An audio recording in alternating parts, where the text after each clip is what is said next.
Then आपके पास एक और एबनॉर्मलिटी है, मिसिंग टूथ।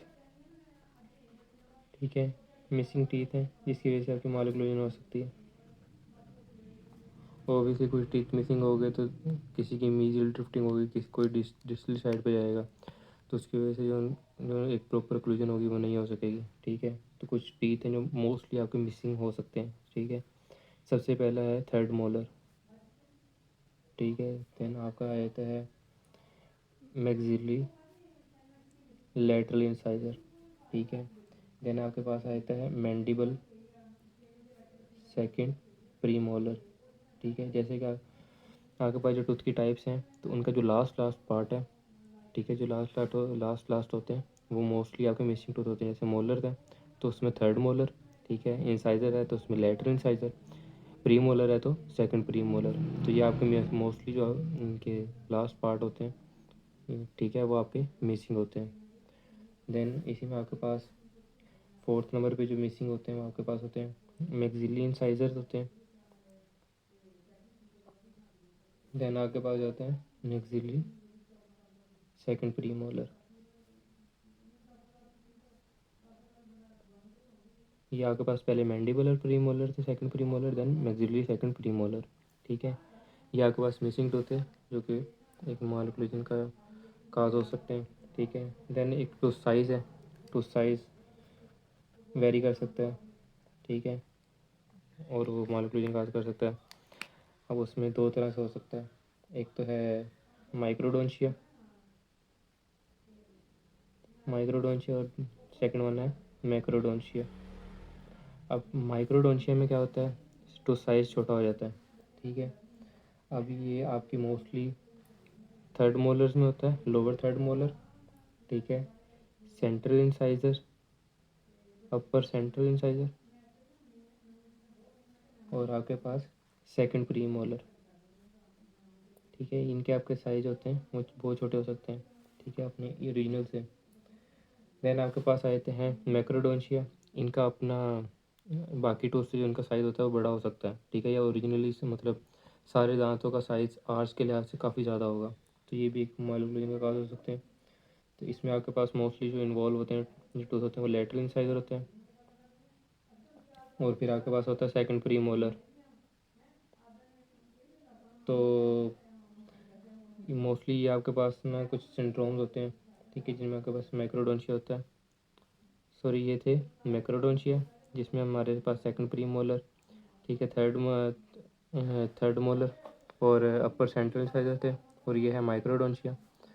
ये मोस्टली आपके सिंड्रोम्स में होते हैं, या डाउन सिंड्रोम, ठीक है, या फिर आपके पास एक्टोडर्मल डिस्प्लेजिया। ठीक है, एक्टोडर्मल डिस्प्लेजिया, इन दो कंडीशन में आपके पास माइक्रोडोंशिया होता है। ठीक है, अभी मैंने देखे हैं मिसिंग टूथ की वजह से कौन कौन से होते हैं और टूथ साइज़ की वजह से क्या क्या कंडीशन होती है।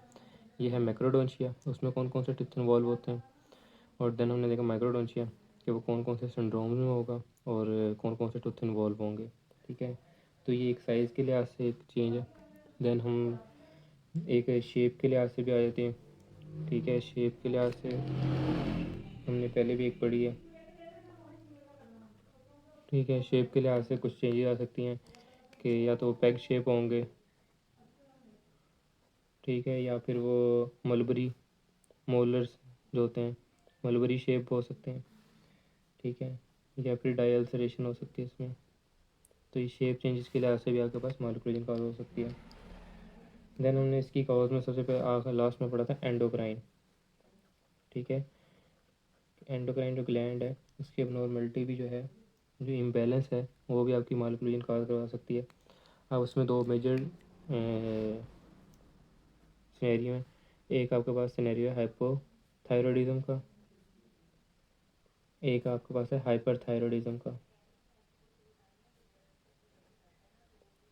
ठीक है, अब हम देखेंगे इस सिचुएशन, इन दोनों सिचुएशन में होता क्या क्या है।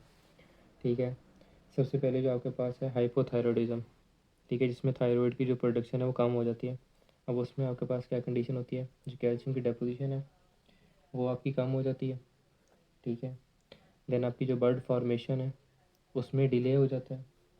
ठीक है, आपकी जो कार्पल कार्पल्स होती हैं, ये उंगलियों की जो बोन्स होती हैं, फिंगर बोन्स, ठीक है, उनकी कैल्सिफिकेशन रुक जाती है या रिड्यूस हो जाती है, ठीक है। जो डिसिडुअस आपकी डेंटिशन होती है उसकी रिटेंशन हो जाती है, और इसी जब ये रिटेन होंगे तो जो परमानेंट हो गए वो इरप्ट नहीं होंगे, ठीक है। Permanent dentition fail to erupt, then आपकी रूट रिजॉर्प्शन हो सकती है, ठीक है। और क्राउडिंग सिचुएशन भी हो सकती है, ठीक है। मतलब परमानेंट ने कहीं ना कहीं से तो निकलना है, तो ये जब पाथवे वो कहीं अदर पाथवे फॉलो करेगा तो काफ़ी सारे टूथ हो जाएंगे, तो उसकी वजह से क्राउडिंग कंडीशन भी हो सकती है। तो ये कुछ कंडीशन है, ठीक है। ओबियसली अब इनकी वजह से मालिकुलेशन कॉज हो सकती है, ठीक है। ये थी आपकी सिचुएशन हाइपोथायरॉयडिज्म में, जिसमें थायराइड का लेवल कम है। देन आपके पास आए थे हाइपरथायरॉयडिज्म। इसमें क्या होता है कि प्री मेच्योर इरप्शन, ठीक है, उसमें फोलिएट नहीं कर रहे होते हैं डिसीडुअस, इसमें पहले ही निकल आते हैं, प्री मेच्योर इरप्शन हो जाती है डिसीडुअस की, ठीक है।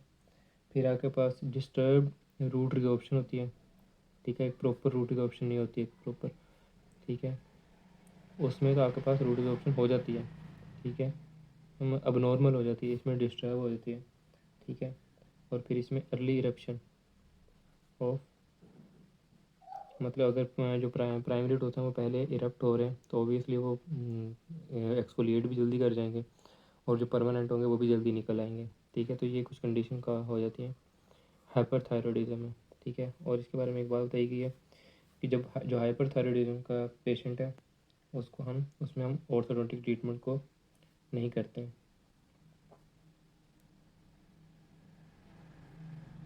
No orthodontic treatment in hyperthyroidism patient, ठीक है।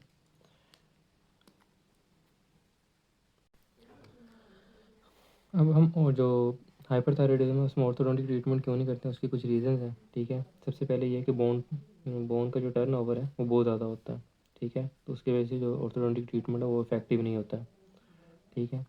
ये फर्स्ट। देन हमारे पास सेकंड रीज़न ये है कि जो आपकी जो वाउंड हीलिंग है वो बहुत डिले हो जाती है, प्रॉपर वाउंड हीलिंग नहीं होती है, ठीक है, तो उसकी वजह से भी आप नहीं परफॉर्म करते मोस्टली, ठीक है, अनकंट्रोल्ड हाइपरथायरॉयडिज्म में। देन थर्ड रीज़न है कार्डियोवास्कुलर, ठीक है। कार्डियोवास्कुलर कंडीशन पेशेंट की कुछ ऐसी होती है कि वो अलाउ नहीं करती कि आप उसको ऑर्थोडेंटिक ट्रीटमेंट की तरफ लेके जाओ, ठीक है।